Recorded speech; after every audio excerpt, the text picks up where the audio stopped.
So the shark uppercut experiment has fizzled real hard. I made 2 videos, and on the main channel that I created for it, they've gotten less than 100 views combined. So I am going to post the second video. This is the second video from Shark Uppercut, and I'm going to continue to upload them to my main channel, even though it's just going to get lost in a bunch of gaming videos. Check out these dogs. They're doing dog things. All right. This is episode 2 of my Shark Uppercut, whatever. Fans of Bloody Fists of Fury, rejoice. A fever for fatalities has once again overtaken the globe, leaving behind charred corpses and 3 heads punched out of one body for some reason. Ladies, gentlemen, and everyone else under the sun, let us gather around the digital campfire and talk about the Mortal Kombat collectible card game. What, you thought I was going to talk about MK1? That's not what this channel is for. I'm here to talk about the weird shows, movies, and yes, even card games that I hold dear but you may have missed. Let me curate your world through a lens of chaos. Oh, right. Talk about this game. What's my name? Call me Shark Uppercut, I'm Shark Uppercut. Call me Shark Uppercut, only Shark Uppercut. My name is Shark Uppercut, please Shark Uppercut. Call me Shark Uppercut, only Shark Uppercut. The year was 1996. You could still find an arcade in every mall. And where you found an arcade, you'd find Mortal Kombat! Games all over the place, oh no, that guy's bleeding, that lady is flying, here's a baby! Meanwhile, on tables around the country, a different fever was spreading.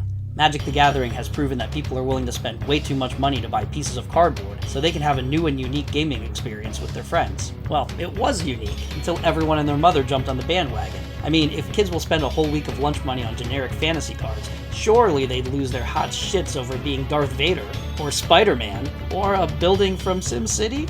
Look, the market for CCGs that weren't specifically Magic was already crashing by the time 1996 started, and soon enough Pokemon would come around and close the door on anyone who thought that they could get a piece of the pie. But while that window was still open, here it is. Mortal Kombat in card form. That's card with a K, of course. Of course is also spelled with a K. Let me know in the comments if you remember this thing, because I've never met someone in real life that does outside of the friends I played with at the time. The game tries to replicate the video game almost to a fault, wasting card slots on jumping and blocking, which no one ever wants to see when they open up a pack of cards. The 2 combatants face off and try to attack and counterattack until one of them is on the ground, or in the ground. Of course there are finishing moves. They do almost nothing, are entirely interchangeable, and represent 20% of the 300 card set. I have a lot of problems with the card assortment. Opening packs of this thing sucked hard most of the time. But the actual gameplay? It's not bad! I hadn't played this game for almost 30 years, so I enlisted my friends Jesse and Michael for help in resurrecting this ghost. Here's how it works. Each player has a 50 or 60 card deck and 30 combat points. That's your life bar. One player has initiative and plays cards to attack. There's a mess of variables here. Attacks are either high, mid, low, or area, which hits everything and everyone. You start at range distance, and from here the attacking player can either play a ranged attack, an attack that moves you forward into hand-to-hand distance, or they can move forward and use a hand-to-hand attack, but this movement makes their attack 1 slower. Oh right, each attack and defense card has a speed, and that determines if the attack hits or not. Higher is better. Basic block cards can stop just about any attack at their height, but they're not very flexible. If the attack is successful, the opponent takes damage as indicated on the card, and the attacking player keeps initiative. If the attack doesn't land, the other player gets their turn. In addition to blocking or evading, the defending combatant can also counterattack. In this case, they play an attack of their own. If it's faster, the attacker gets hit, takes damage, and loses initiative. If it ties, both players get hit, and you ignore the effects of both cards, but the attacker still loses initiative. You can't counterattack with a combo. Yep, some cards combo, which means after the first hit you can just keep wailing away. And there are specific combo cards that let you chain your other attacks together as long as the distance and whatnot are still valid. This part of the game rules, assuming you're not the one eating shit. The other part that rules? Special effect cards. You play these when you have initiative, or to counteract someone else's special effect, and they mess with the game in all kinds of fun ways. The downside here is that the rules don't really account for how dumb the game can get with these things, and there's no equivalence of the stack in Magic that determines the timing of subsequent special effects going back and forth from both players. This was the worst part of the game, and we ended up having to make a lot of house rules to make it work out.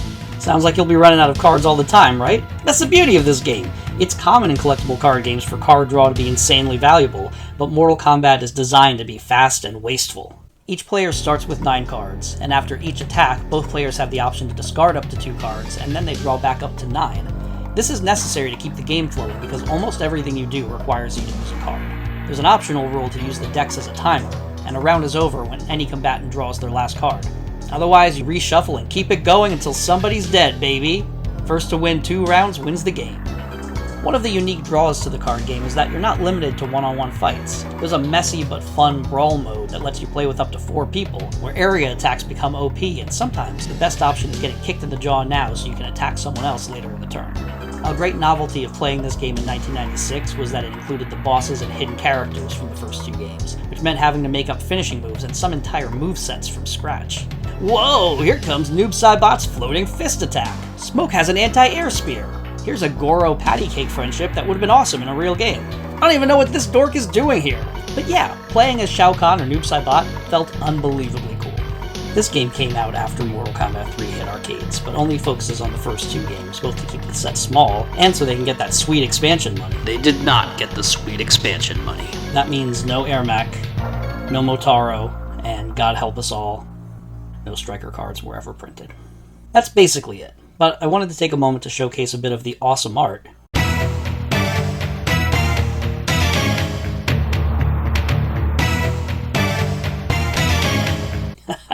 And some of the art that was actual trash. There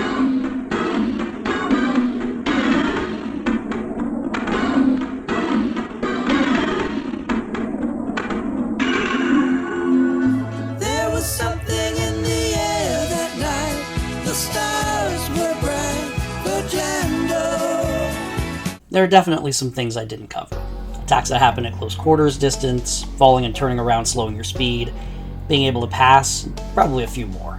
But that's enough for you to get the idea. I'll post a video on the Patreon of the games that I played with Michael and Jesse, and this should be enough to follow along. Fatality? Cancels friendship played against the fatality? There you go. Wait, so did you crush a baby skull?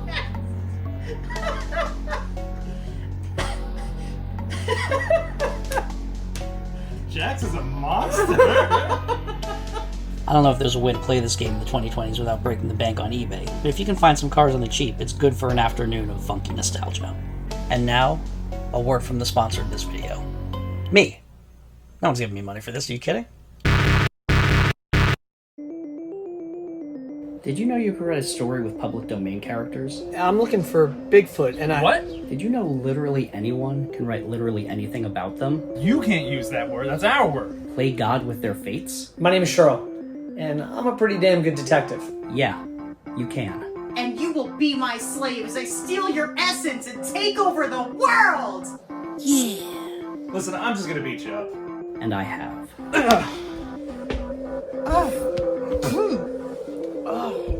Do you give up? Do you even have a budget for this, or... Cheryl. Sorry, dude.